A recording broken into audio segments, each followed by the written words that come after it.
ಆರ್ಆರ್ಎಸ್ news Gauribidanur ವರದಿ. ಗೌರಿಬಿದನೂರು ನಗರದ mini ವಿಧಾನಸೌಧದ ಹಿಂದೆ ಡ್ಯಾಂ ನಿರ್ಮಾಣ ಮಾಡಲು ರೈತ ರಕ್ಷಣಾ ಸೇನೆ ರಾಜ್ಯಾಧ್ಯಕ್ಷ ಆದಿಮೂರ್ತಿ ರೆಡ್ಡಿ ಆಗ್ರಹ.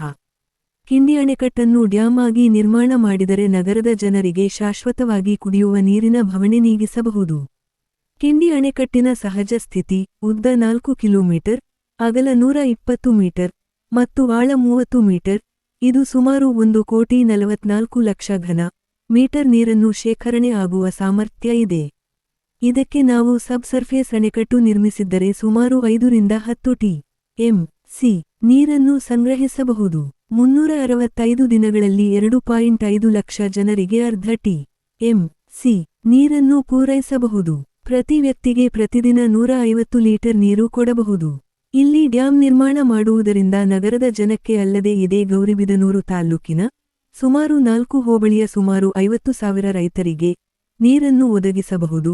ಹೇಗೆಂದರೆ ಈಗಾಗಲೇ ಎನ್. ವ್ಯಾಲಿ ನೀರು ಇಲ್ಲಿಗೆ ಬರುತ್ತಿದ್ದು ಕಸಬಾ ಹೋಬಳಿ ಕೆರೆಗಳನ್ನು ತುಂಬಿಸಲಾಗುತ್ತಿದೆ. ಅದೇ ರೀತಿ ಡ್ಯಾಂ ನಿರ್ಮಾಣವಾದರೆ ತೊಂಡೇಬಾವಿ ಹೋಬಳಿಯ ಅಲಕಾಪುರ ಪಂಚಾಯಿತಿಯ ಎಲ್ಲಾ ಕೆರೆಗಳನ್ನು ತುಂಬಿಸಬಹುದು. ಕಸಬಾ ಹೋಬಳಿ, ಗಂಗಸಂದ್ರ ಮತ್ತು ಕುರುಬರಹಳ್ಳಿ ಪಂಚಾಯಿತಿಯ ಎಲ್ಲಾ ಕೆರೆಗಳನ್ನು ತುಂಬಿಸಬಹುದು. ನಗರಗೆರೆ ಹೋಬಳಿಯ ಬೈಚಾಪುರ ಮತ್ತು ಮೇಳ್ಯ ಪಂಚಾಯಿತಿಯ ಎಲ್ಲಾ ಕೆರೆಗಳನ್ನು ತುಂಬಿಸಬಹುದು. ಆದ್ದರಿಂದ ಅಧಿಕಾರಿಗಳು ಮತ್ತು ಜನಪ್ರತಿನಿಧಿಗಳು ಇಲ್ಲಿ ಡ್ಯಾಂ ನಿರ್ಮಾಣ ಮಾಡಲು ಮುಂದಾಗಬೇಕೆಂದು ತಿಳಿಸಿದರು. ಈ ಸಮಯದಲ್ಲಿ ಚಿಕ್ಕಬಳ್ಳಾಪುರ ಜಿಲ್ಲಾಧಿಕಾರಿಗಳಾದ ಪಿಎನ್ ರವೀಂದ್ರರವರು, ಗೌರಿಬಿದನೂರು ತಹಸೀಲ್ದಾರರಾದ ಎಸ್. ಮಹೇಶ್ ಪತ್ರಿಯವರು, ಗೌರಿಬಿದನೂರು ವೃತ್ತ ನಿರೀಕ್ಷಕರಾದ ಸತ್ಯನಾರಾಯಣರವರು, ನಗರಸಭಾ ಆಯುಕ್ತರಾದ ಎಂಡಿ ಗೀತಾರವರು, ನೀರಾವರಿಯ ಎ.ಡಬ್ಲ್ಯೂ. ನೂರಾರು ರೈತ ಮುಖಂಡರು ಉಪಸ್ಥಿತರಿದ್ದರು.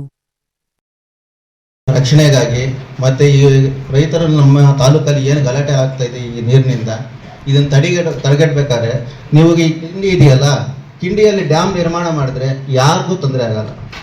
ಈಗಾಗಲೇ ಈ ಕಿಂಡಿ ಅಣೆಕಟ್ಟಿನ ಸಹಜ ಸ್ಥಿತಿ ಇರೋದು ಉದ್ದ 4 ಕಿಲೋಮೀಟ್ರು, ಅಗಲ 120 ಮೀಟ್ರ್ ಇದೆ. ಆಮೇಲೆ ಆಳ 30 ಮೀಟ್ರು. ಇಲ್ಲಿ ಸುಮಾರು 1,44,00,000 ಘನ ಮೀಟರ್ ಅಷ್ಟು ನೀರು ಶೇಖರಣೆ ಆಗ್ತಿತ್ತು. ಆದರೆ ಪೂರ್ತಿ ಶಿಥಿಲಾಗೋಗಿದೆ. ಒಂದು ಅರ್ಧ ಅಡಿ ಕೂಡ ನೀರು ನಿಲ್ತಾ ಇಲ್ಲ. ಈಗಿನ ಸ್ಥಿತಿ ನೋಡಿದ್ರೆ, ಇವಾಗ ಹೋಗಿ ನೋಡಿದ್ರು ಒಂದು ಅರ್ಧ ಅಡಿ ನೀರು ಬೇಕಾದ್ರೂ ಅಲ್ಲಿ ಸಿಗ್ತಾ ಇಲ್ಲ.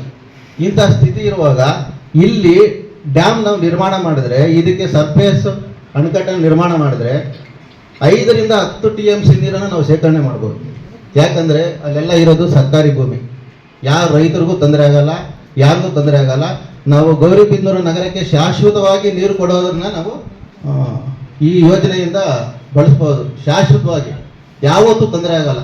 ಈ 5 ರಿಂದ 10 ಟಿ.ಎಂ.ಸಿ. ನೀರು ಶೇಖರಣೆ ಮಾಡೋ ಡ್ಯಾಮ್ ನಿರ್ಮಾಣ ಮಾಡಿದ್ರೆ ನಮಗೆ ಅರ್ಧ ಟಿ.ಎಂ.ಸಿ.ಗೆ 2.5 ಲಕ್ಷ ಜನಕ್ಕೆ ನೀರು ಕೊಡ್ಬೋದು ಒಂದು ವರ್ಷಕ್ಕೆ. ಒಬ್ಬರಿಗೆ 150 ಲೀಟ್ರ್ ಪ್ರಕಾರ ಅರ್ಧ ಟಿ.ಎಂ.ಸಿಯಲ್ಲಿ 150 ಲೀಟ್ರ್ ಹಂಗೆ 2.5 ಲಕ್ಷ ಜನಕ್ಕೆ ನಾವು ಒಂದು ವರ್ಷಕ್ಕೆ ಕೊಡ್ಬೋದು. ಇದ್ರ ಪ್ರಕಾರ ಹೋದರೆ ಒಂದು ಸಲ ಡ್ಯಾಮ್ ತುಂಬಿದ್ರೆ ನಮಗೆ 5 ವರ್ಷ ನೀರಿನ ತೊಂದರೆ ಇರಲ್ಲ.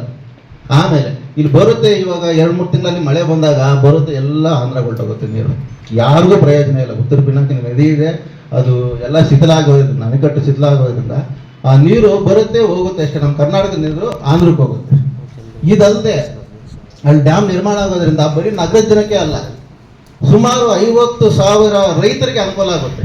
ಯಾವ ರೀತಿ ಅಂದರೆ, ಕುರುಬರಹಳ್ಳಿ ಪಂಚಾಯಿತಿಯ ಎಲ್ಲ ಕೆರೆಗಳನ್ನು ತುಂಬಿಸ್ಕೋಬಹುದು. ಈ ಕಡೆ ತೊಂಡೇಬಾವಿ ಹೋಬಳಿಯ ಅಲಕಾಪುರ ಪಂಚಾಯಿತಿಯ ಎಲ್ಲ ಕೆರೆಗಳನ್ನು ತುಂಬಿಸ್ಕೋಬಹುದು. ಆಮೇಲೆ ಗಂಗಸಂದ್ರ ಪಂಚಾಯಿತಿಯ ಎಲ್ಲ ಕೆರೆಗಳನ್ನು ತುಂಬಿಸ್ಕೋಬಹುದು. ಇದಾದ್ಮೇಲೆ ನಗರಗೆರೆ ಹೋಬಳಿಗೂ ಹೋಗುತ್ತೆ ಅದೇ ನೀರು. ಅದೇ ಥರ ಅಲ್ಲಿ ಬೈಚಾಪುರ ಪಂಚಾಯಿತಿ, ಮೇಳ್ಯ ಪಂಚಾಯಿತಿ ಆ ಕೆರೆಗಳನ್ನು ತುಂಬಿಸಿ ಆಮೇಲೆ ಆಂಧ್ರದ ಕೆರೆಗಳಿಗೂ ಅನುಕೂಲ ಆಗುತ್ತೆ. ಈಗಾಗಲೇ ಎನ್. ವ್ಯಾಲಿ ನೀರು ಬಂದು ಮಳ್ಳೂರು ಕೆರೆಗಳು ಈ ಕಡೆ ಎಲ್ಲ ಕಸಬಾ ಹೋಬಳಿಗೆ ಸುಮಾರು 2-3 ಪಂಚಾಯಿತಿಗೆ ಅನುಕೂಲ ಆಗಿದೆ, ತುಂಬ್ತಾ ಇದೆ. ಸುಮಾರು ಅಂದರೆ 50 ರಿಂದ 60 ಕೆರೆಗಳನ್ನು ನಾವು ತುಂಬಿಸ್ಬೋದು ಇಲ್ಲಿ ಡ್ಯಾಮ್ ನಿರ್ಮಾಣ ಮಾಡಿದ್ರೆ. ದಯವಿಟ್ಟು ಇದನ್ನು ನೀವು ಸರ್ಕಾರಕ್ಕೆ ಹೇಳ್ತೀರಾ, ಜನಪ್ರತಿನಿಧಿಗಳಿಗೆ ಮನವರಿಕೆ ಮಾಡ್ತೀರಾ. ಇಲ್ಲಿ ಡ್ಯಾಮ್ ನಿರ್ಮಾಣ ಮಾಡಲು ಅಧಿಕಾರಿಗಳು, ಸರ್ಕಾರ ಎಲ್ಲರೂ ಒಗ್ಗೂಡಿ ಇಲ್ಲಿ ಡ್ಯಾಮ್ ನಿರ್ಮಾಣ ಮಾಡಿಕೊಟ್ರೆ ನಮ್ಮ ಗೌರಿಬಿದನೂರು ನಗರಕ್ಕೆ ಶಾಶ್ವತ ಕುಡಿಯಲು ನೀರು ಶಾಶ್ವತವಾಗಿ ಇರುತ್ತೆ. ಯಾರಿಗೂ ತೊಂದರೆ ಆಗಲ್ಲ ಸರ್. ಇದರಿಂದ ಯಾವ ರೈತರಿಗೂ ತೊಂದರೆ ಆಗಲ್ಲ. ಈ ಥರ ಗಲಾಟೆಗಳು ಯಾವುದು ಬರಲ್ಲ. ದಯವಿಟ್ಟು ಇದನ್ನು ಗಮನದಲ್ಲಿ ಇಟ್ಕೊಂಡು ಸರ್ಕಾರಕ್ಕೆ ಮನವರಿಕೆ ಮಾಡಿ ಡ್ಯಾಮ್ ನಿರ್ಮಾಣ ಮಾಡಿಕೊಡ್ಬೇಕು. ನಾವು ಇದನ್ನು ಮಾಡೋದಕ್ಕಿಂತ ಇದನ್ನು ಮಾನ್ಯ ಜಿಲ್ಲಾ ಉಸ್ತುವಾರಿ ಸಚಿವರ ಅಧ್ಯಕ್ಷತೆಯಲ್ಲಿ ಈ ಎಲ್ಲ ನೀವು ಹೇಳಿರ್ತಕ್ಕಂಥ ಎಲ್ಲ ವಿಷಯಗಳನ್ನು ನಿಮ್ಮೆಲ್ಲರ ಪ್ರತಿನಿಧಿಯಾಗಿ ಗೊತ್ತಾಯ್ತಲ್ಲ, ನಿಮ್ಮೆಲ್ಲರ ಪ್ರತಿನಿಧಿಯಾಗಿ ನಾನು ಈ ವಿಷಯಗಳನ್ನು ಅವರ ಗಮನಕ್ಕೆ ತರ್ತಕ್ಕಂಥ ಒಂದು ಕೆಲಸವನ್ನು ಮಾಡ್ತೀನಿ. ಏಕೆಂದರೆ ಜಿಲ್ಲೆ ಅಂದಾಗ ನಾವೆಲ್ಲರನ್ನೂ ಕೂಡ ಗಮನಿಸಬೇಕು. ನಮಗೆ ರೈತ ಬಾಂಧವರು ಇರ್ಬೋದು, ಗ್ರಾಮೀಣ ಪ್ರದೇಶದ ಸಾರ್ವಜನಿಕರು ಇರ್ಬೋದು, ಅರ್ಬನ್ನಲ್ಲಿರ್ಬೋದು, ಎಲ್ಲರ ಹಿತವನ್ನು ಕಾಪಾಡ್ಕೊಳ್ತಕ್ಕಂಥದ್ದೇ ಜಿಲ್ಲಾಡಳಿತದ ಒಂದು ಕರ್ತವ್ಯ.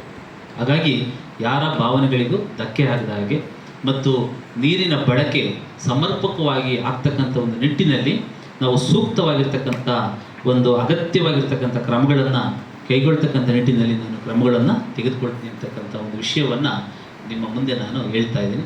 ಜೊತೆಗೆ ತಾವು ಮಾನ್ಯ ಮುಖ್ಯಮಂತ್ರಿಗಳಿಗೆ ಸಂಬಂಧಪಟ್ಟಂಥವರಿಗೆ ಮನವಿಗಳನ್ನು ಕೂಡ ನಾವು ಕೊಟ್ಟಿದ್ದೀರ.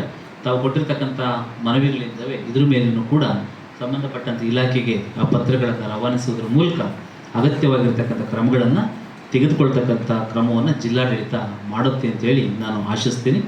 ಜೊತೆಗೆ ತಾವೆಲ್ಲರೂ ಕೂಡ ಇವತ್ತು ಒಂದು ಒಳ್ಳೆಯ ಸಂವಾದ ನಡೆದಿದೆ, ಗೊತ್ತಾಯ್ತಲ್ಲ. ಎಲ್ಲರೂ ಕೂಡ ಸಮಾಧಾನ ಚಿತ್ತದಿಂದ ನಿಮ್ಮ ಅಭಿಪ್ರಾಯಗಳನ್ನು ಸಂಪೂರ್ಣವಾಗಿ ನಮ್ಮ ಗಮನಕ್ಕೆ ತರ್ತಕ್ಕಂಥ ಒಂದು ಕೆಲಸವನ್ನು ಮಾಡಿದ್ದೀರ.